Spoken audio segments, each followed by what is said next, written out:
Wir sind sehr, sehr glücklich, dass wir hier in Ulaanbaatar sind und sehen, dass es so eine super Schule gibt. Wir haben das Land Mongolei ausgewählt, weil wir wissen, dass hier vor Ort noch sehr grosse Armut ist. Und das ist ja auch etwas, was wir mit unserem Verein erreichen wollen. Wir möchten gerne Brücken bauen. Und wollen uns heute die Schweizer Folklore vorstellen und freuen uns auf euren Beitrag mit der mongolischen Tradition.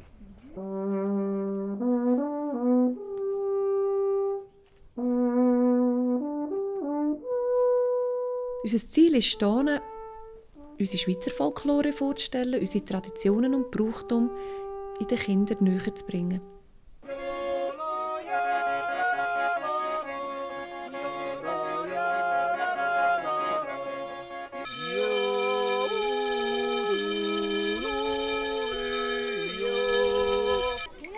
Wir geben Unterricht, wir geben Workshops, wir machen Shows mit den Kindern und lassen auch die Kinder selber auftreten mit ihren eigenen Traditionen.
Wir sind die Familie Rösli.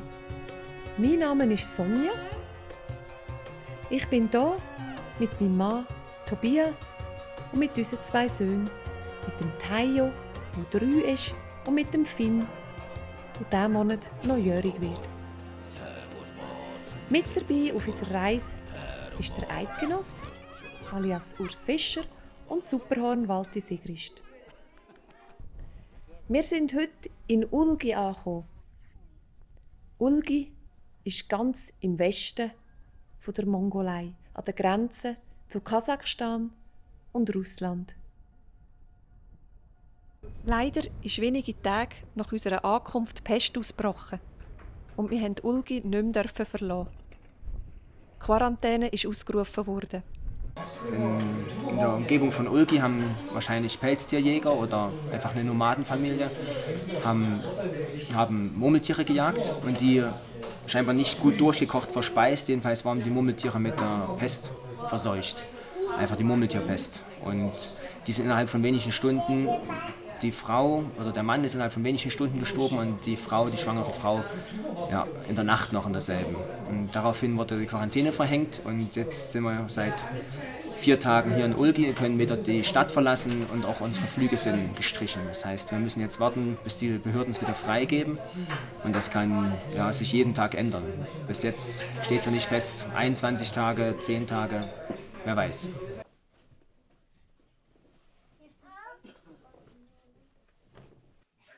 Wir sind hier bei der Kulschat daheim.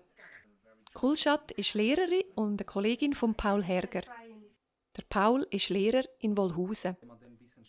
Dank Paul haben wir hier in Ulgi eine ganz gute Zeit und dürfen viele Schulen besuchen, Er ist für ein Jahr ein Austauschlehrer.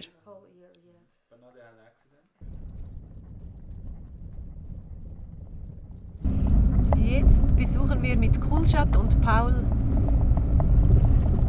Familien, die anscheinend nicht viel haben, arbeitslos sind oder beeinträchtigt sind, dem Alkohol verfallen, oder die Familien, welche nur noch die Mutter mit den Kindern alleine lebt. Wir besuchen die und bringen jetzt Kleider vorbei, welche wir in der Schweiz sammeln konnten. Sehbrillen, Kinder tragen Babykleider und spielen für sie zur Freude ein paar Stücke Folkloremusik. So first we go to see the family. Let's go.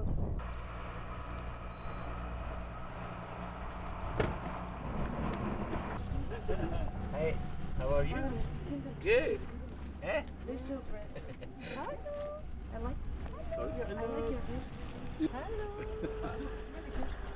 How are you? You're home.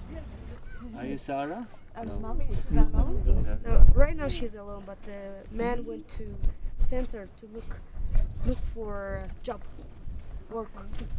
Hello. Hello. Nice to meet you. That's come on. Hey, hello. Oh, look at this Hello. little one.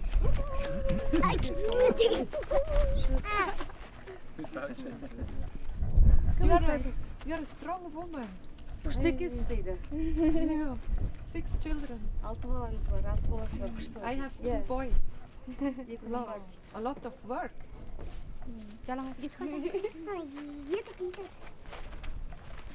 Oi, ja. Dat is toch op van wijs. Look at this. Nee, dit is first. Water. Yeah.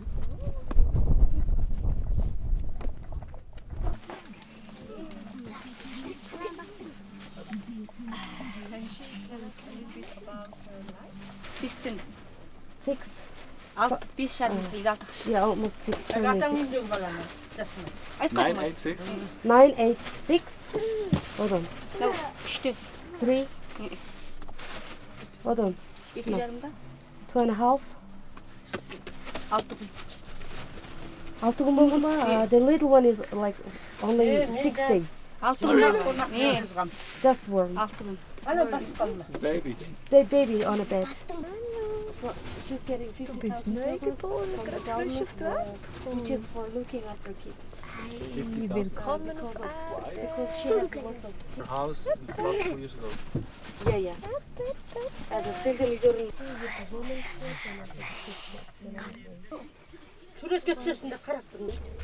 and the second one is the first one.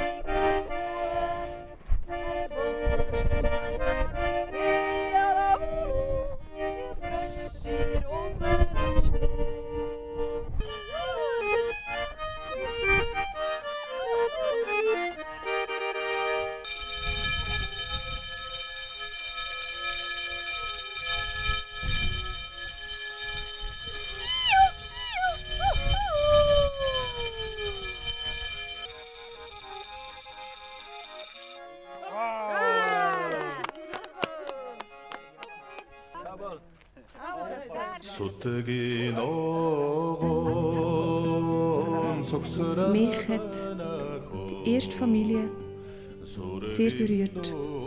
Ein extrem ergreifender Moment. Eine Frau daheim mit ihren 6 Kindern, das jüngste 6 Tage alt, eingewickelt, liegt im Bettchen in dieser ganz kleinen Jurte.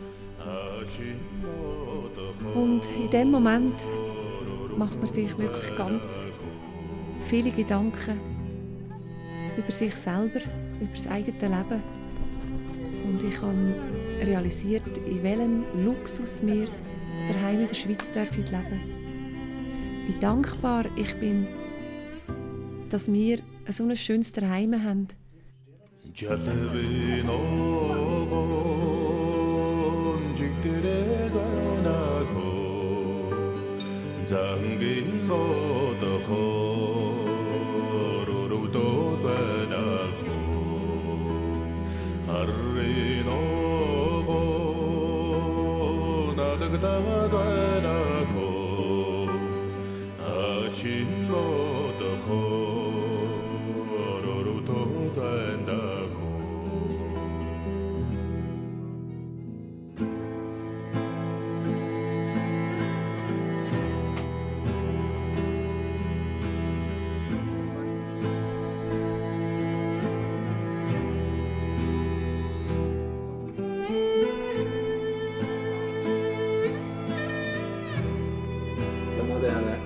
No, they had an accident.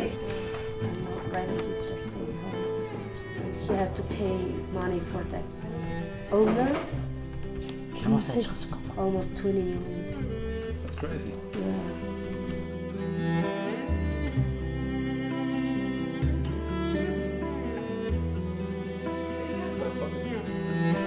Da können wir sicher einiges lernen und mitnehmen von diesen Eindrücken heute. Und unsere Erwartungen ein bisschen zurückschrauben an sich selber und auch an Mitmenschen. Aber einfach wirklich dankbar sein und schätzen, wie es uns gut geht in dieser schönen Schweiz.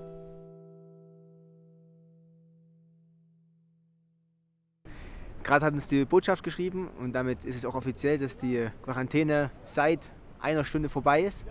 Das heißt also, in den Gaststätten darf auch wieder Alkohol ausgeschenkt werden und wir dürfen mit ziemlicher Sicherheit, auf Holz klopfen, morgen Olgi verlassen mit dem Flugzeug. Es gibt wahrscheinlich noch einen Gesundheitscheck, aber ich habe heute schon alle Kinder gecheckt, sind zwar leicht verschnupft gewesen, aber keiner hat Fieber, also sollte es kein Problem sein, nach Ulaanbaatar zu reisen.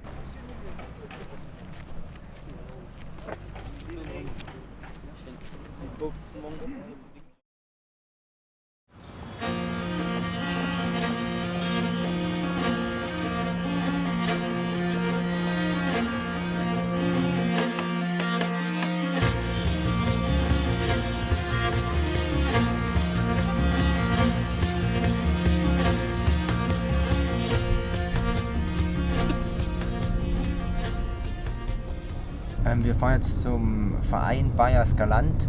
Das ist sowas wie die Kindernothilfe hier aus der Schweiz, gegründeter Verein. Bayas Galant heißt auf Mongolisch glücklich, also das soll den Kindern ja helfen, aus der Armutsspirale rauszukommen. Ja, das sind also für Notfälle da, Betreuung tagsüber, wenn die Eltern arbeiten gehen oder wenn sie einen Familienteil verloren haben, Unterstützung in der Bildung oder bei Anschaffungen. Ein Ort, wo die Kinder spielen und ja, auch glücklich sein dürfen und auch sich aufhalten können, wenn es nirgendwo anders eine Möglichkeit gibt für sie.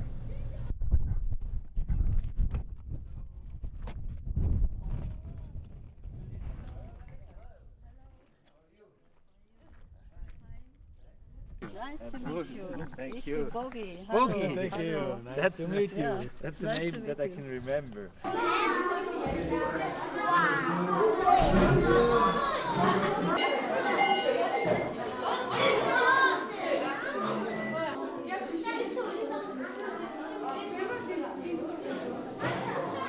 Sie schlafen hier? Nein, nein, Über die Nacht, schlafen gehen nicht. nach Das ist Hause, unsere oder? Tagesstätte. Und die Waisenkinder? Wo wohnen Also die? Halbwaisen. Halbwaisen. Also selbstständige Mutter oder Ah, selbstständige okay. Frau, also Vater zum Beispiel. Und das ist, der Vater ist dann gestorben. Deswegen ist die Mutter alleine mit den Kindern zusammen, so Halbwaisen. Und solche Kinder kommen meistens. Und wer unterstützt euch in dieser Schule finanziell? Diese Finanzierung kommt es auch 100% aus der Schweiz. Das ist diese Members, also Vorstände, die finanzieren uns auch zu 100%. Also wir nehmen auch keine Finanzen aus Staat oder aus woanders. Auch in der Mongolei gibt es auch keine Finanzierung.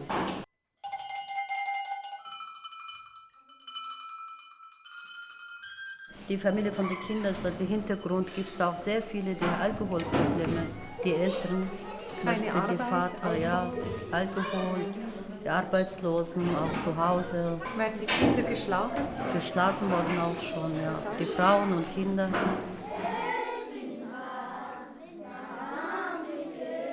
Und das geht am Abend wieder nach Hause? Ja.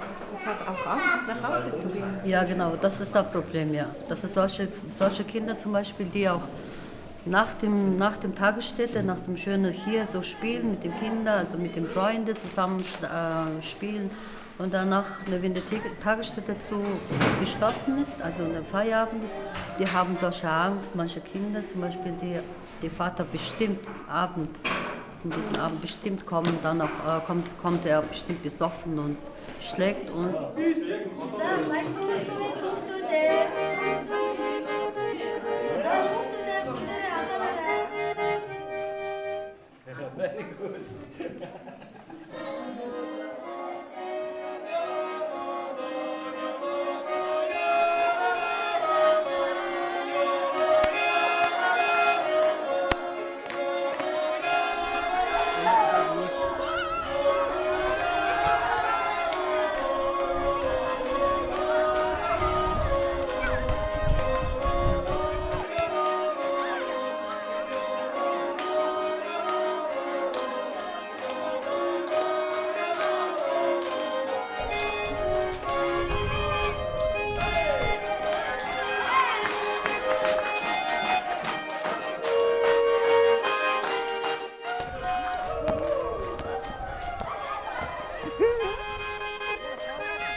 Ihr macht eine sehr, sehr gute Arbeit.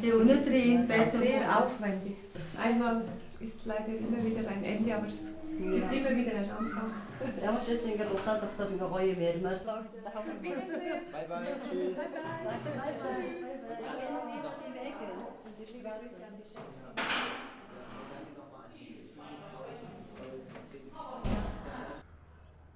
Wir sind dann weitergefahren zur nächsten Kindertagesstätte und sind auch hier sehr liebevoll von den Tagesmüttern und Kindern empfangen worden.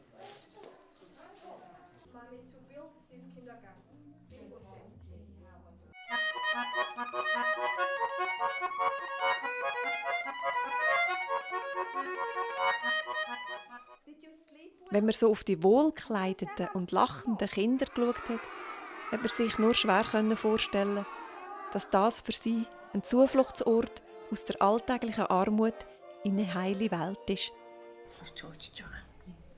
Almost half of the parents work at the garbage dump and scavenge there to make money. Even though people go to the garbage dump to make money, but they have their own reputation. They want to be proud of themselves. But when people hear that I work at the garbage dump, people don't take that person in a normal way. That's why people don't want to let other people know that they work at the garbage dump to make money. So here at the kindergarten, the same thing happens. When teachers ask their parents, where do you work? That person never says that he works at the garbage dump. Instead, he says, oh, I do business. So the children, they don't fear going home in the evening because you told me there are abusements, mishandling of the child, alcohol problem. From her point, for children, their parents are the most valuable people. So every evening they go home happily to share what they have learned, what they did at the kindergarten. So she doesn't think that there are not many people, children who are having these problems. Vor dem Besuch haben wir die Idee gehabt, auch die Eltern der Kinder, die auf dem Garbage Hill arbeiten, musikalisch zu erfreuen. Der Sturm hat es uns aber nicht erlaubt, auszusteigen. Und eigentlich sind wir auch gar nicht willkommen gewesen. Nach dem Gespräch mit der Leiterin haben wir aber die Gründe dazu sehr gut nachvollziehen.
Der abschließende musikalische Höhepunkt von unserem Aufenthalt in Ulaanbaatar war das Konzert mit dem Musikkonservatorium. So, it's a concert, yes.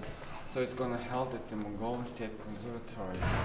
The traditional music creators and artists from Switzerland and Mongolia are going to perform for you, and you're all invited.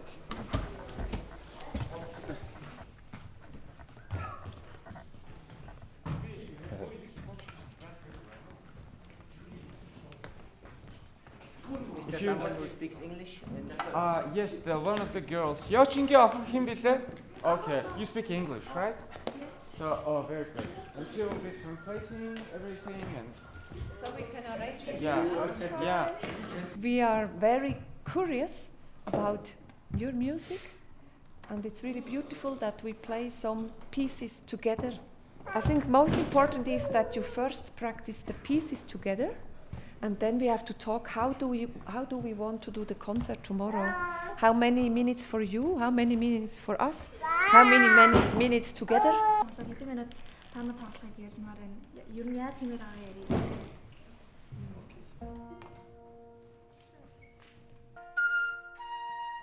Einerseits haben wir mit unserer Schweizer Folklore Freude bereiten.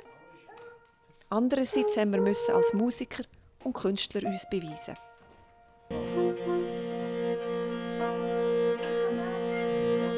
And the second line plays with the horn. Yes, yes. You understand? And I thought I play the first step with this horn together. Үлээртэй хамт харшиж тогтсон юм байна. Bei der Probe hat es die eine oder andere Hürde der Kommunikation gegeben. Aber das war durch die Brücke der Musik schnell überwunden.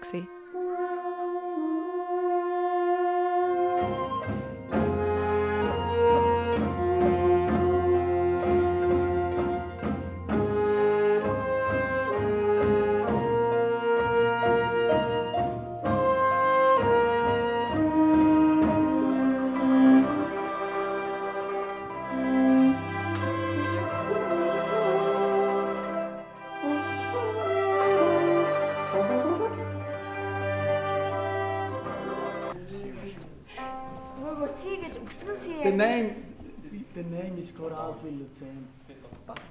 You play another song. You play another song, not that. We're playing another song? Yes.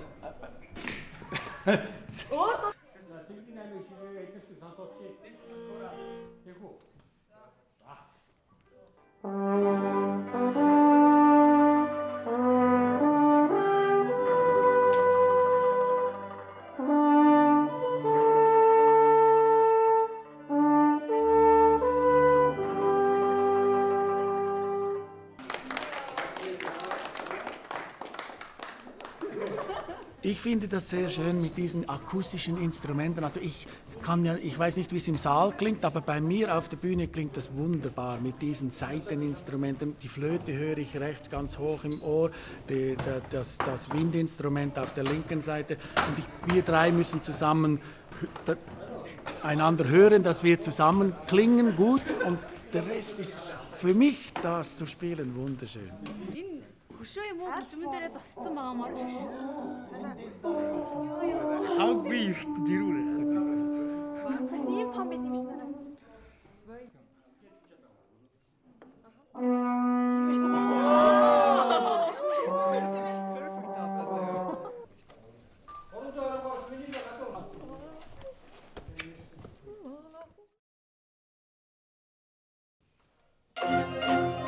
Am nächsten Tag war es dann so weit.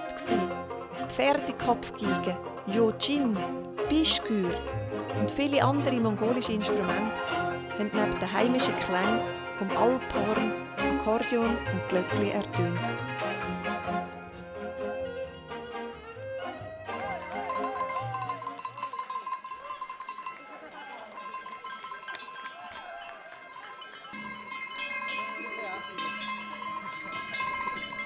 Good evening, everybody, to the concert Mongolian music mixed with Swiss music. It's our honor to be here and to share our Swiss culture with you.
Ich bin mega erleichtert sicher mal. Müde, sehr müde. Weil ich bin sehr angespannt den ganzen Tag. Ich war nervös, ich war gewundert. Und als ich dann aber hier reingekommen bin, gesehen habe, wie diszipliniert, wie professionell das alles zugeht, hat es mir schon ein bisschen mehr Vertrauen gegeben.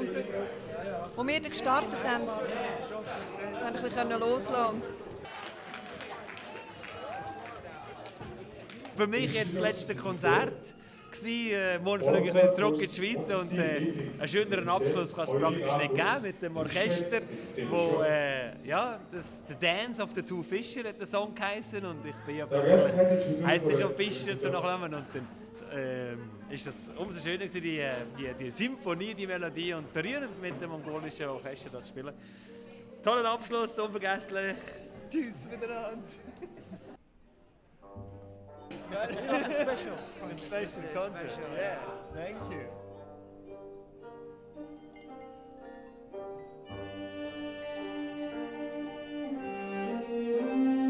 Also die Reise, warum wir das machen, ist sicher ein grosser Grund dazu. Mein Menschliche, dass ich in den Mitmenschen etwas Gutes möchte tun und einfach sehr gerne teilen an meiner Lebensfreude, die da ist und die anderen Menschen wirklich teilhaben.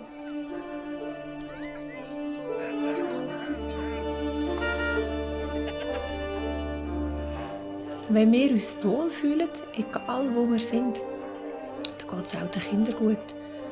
Es muss nicht ein Zuhause sein, wo wir aufgewachsen sind, dass es uns gut geht. Und es ist so viel Liebe zu spüren von diesen Mitmenschen, mit denen wir arbeiten können, dass es einem einfach gerade wohl ist. Und das spüren die Kinder ja auch sehr schnell.